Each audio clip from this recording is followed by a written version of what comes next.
Welcome back to Campaign Headquarters, another edition of Chalk Talk. Today we're going to talk about veto session. Next week and the week after, 3 days, we're going to be in Springfield talking about vetoes. Aren't anything to veto. We've already done all that. So what we're hearing is the Democrats want to run some different bills. Not supposed to be done, but what the heck, they don't care. One of the first things we're hearing about is the 1998 Health Right of Conscience Act. This bars the discrimination because a person refuses to participate in any way in a particular form of healthcare services contrary to his or her conscience. Now, the governor wants to change this bill because it's being used by folks in lawsuits all over the state of Illinois to object to his mandates for vaccinations. So don't want to fight it out in court, so let's just change the law.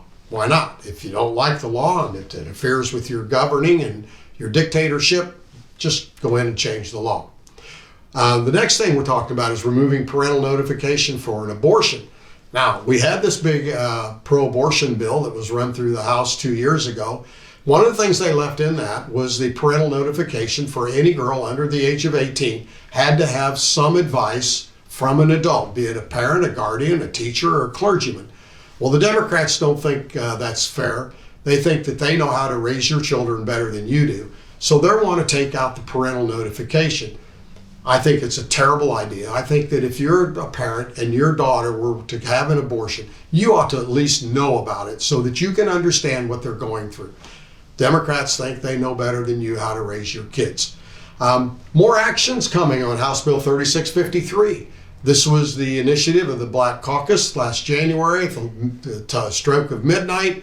One of the things they left in the law was the qualified immunity. Well, they're back at it again.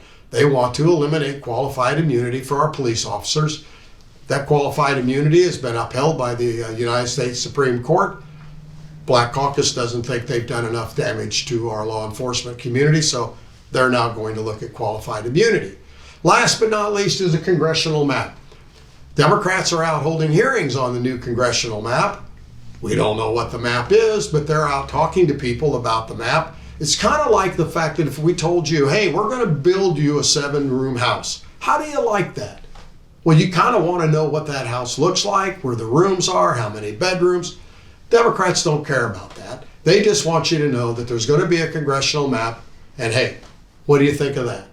So this is what's going on in the veto session. If you don't like some of this and you'd like to express your opinions, I put a couple of phone numbers up here, people you might want to contact. So until next time, we'll see you out in the district. Stay well.